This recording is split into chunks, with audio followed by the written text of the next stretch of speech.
Bonjour à tous, merci d'avoir sélectionné cette présentation. Donc effectivement, je vais vous présenter un nouveau gène associé à des troubles du neurodéveloppement. Il s'agit du gène CIS1. Donc l'étude commence en 2020 avec le séquençage en exome solo d'une patiente nantaise, donc suivie par le docteur Bertrand Isidore.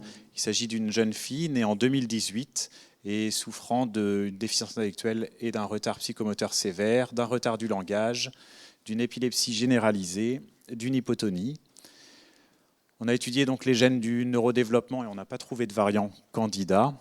En revanche, on a pu identifier donc dans le gène CIS1, situé sur le chromosome 9, deux variants hétérozygotes composites. Il s'agit d'une substitution donc menant à un codon stop prématuré, ici dans l'exon 14, en transe d'une délétion des exons 12 à 14. Donc on a initié une requête dans GeneMatcher et très rapidement, on a pu collecter les données pour 4 autres familles, donc 4 autres patients, tous souffrant de troubles du neurodéveloppement sévère et présentant donc des variants tronquants dans le gène CIS1, donc homozygote. Donc à partir de là, on a décidé d'initier la rédaction d'une publication plutôt descriptive, mais en parallèle donc du début de la rédaction, on a donc lancé le séquençage, la ségrégation familiale pour les individus dans la famille du patient de Bertrand. Donc tout se passait bien jusqu'au séquençage, donc à la ségrégation du frère, où on a identifié les deux variants hétérozygotes composites qu'on avait précédemment identifiés donc chez la sœur atteinte. On contacte immédiatement Bertrand qui nous confirme donc l'absence totale de signes cliniques chez le frère. On demande de nouveaux prélèvements, on réalise les empreintes génétiques, mais bon, rien ne change. On a bien les deux variants présents chez le frère, XY, alors que la sœur est bien XX. Donc depuis, on a réanalysé l'exome en solo, on n'a rien pu identifier de plus. Depuis, le trio a été étudié en génome et toujours rien.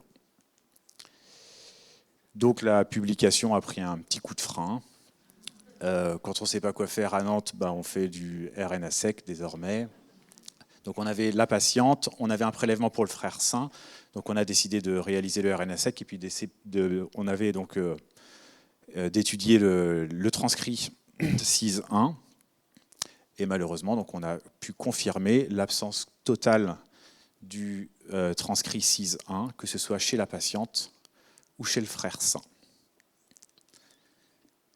Donc on a quand même poursuivi l'étude avec les outils qu'on développe actuellement, qui sont développés notamment par Laura pour les analyses donc des génomes négatifs en transcriptomique.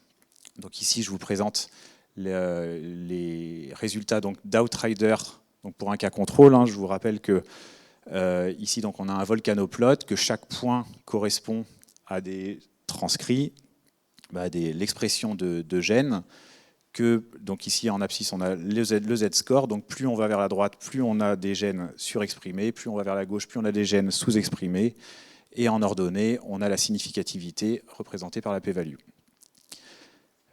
Donc pour résumer, en rouge, les gènes surexprimés d'une manière significative, et en bleu, les gènes sous-exprimés d'une manière significative.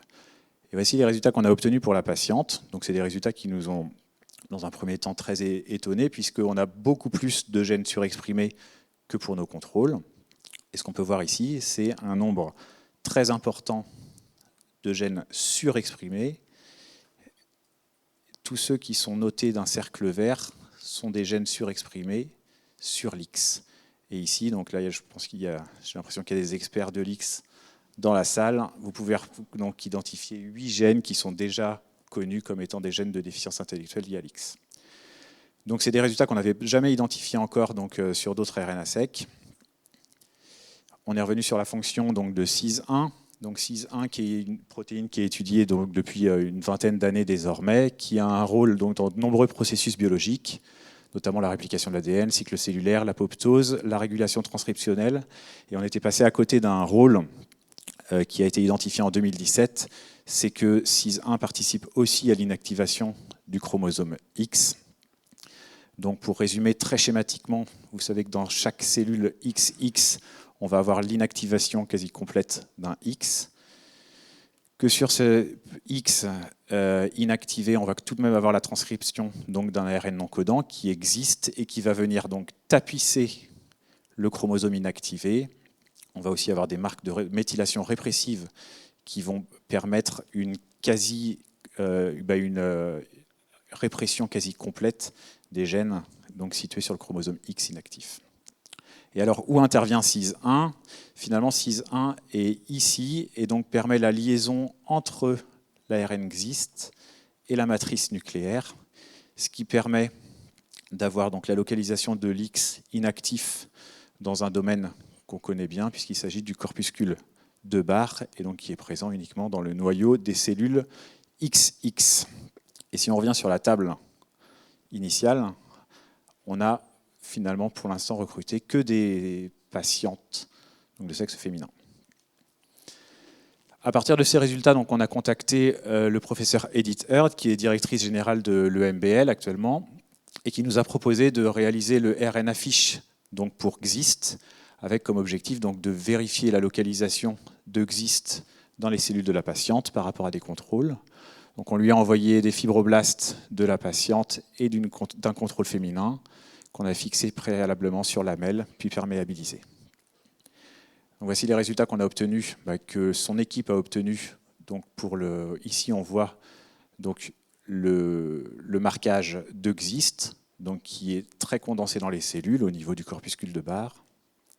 Et chez notre patiente, on voit ici un marquage bien plus diffus, donc qui suggère une mauvaise localisation de XIST, donc potentiellement une mauvaise inactivation de l'XI, et donc potentiellement la surexpression, ce qui expliquerait la surexpression des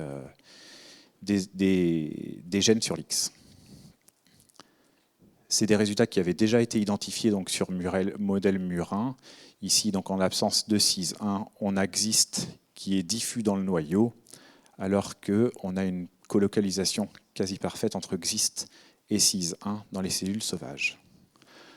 Donc en conclusion, on a CIS1 qui nous paraît être un nouveau gène de associé aux troubles du neurodéveloppement.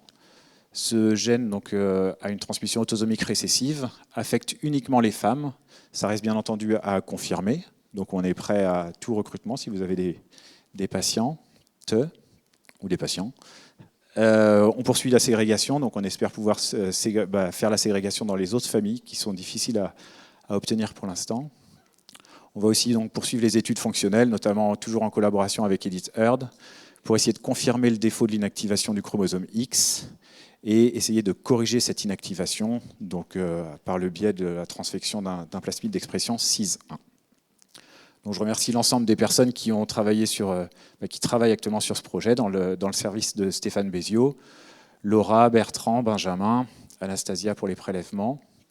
Je remercie aussi donc, les membres de l'Institut du Thorax, de notre équipe de recherche et les personnes de l'équipe d'Edith Heard qui travaillent sur ce sujet. Je vous remercie.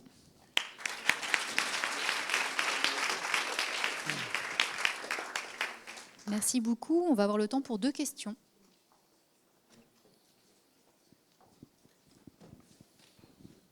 C'est vraiment une histoire fantastique, je trouve ça super. Et du coup, ça veut dire que les autres fonctions de CIS1 que tu as montrées, en fait, elles ne sont pas essentielles à la vie, enfin, même au développement cérébral et tout ça. Ça veut dire qu'en fait, soit il y a un autre gène qui le compense, soit... en fait, chez les garçons, on peut se passer CIS1, ça ne pose pas un problème. En tout cas, j'en ai pas parlé là, mais on a une autre étude en cours chez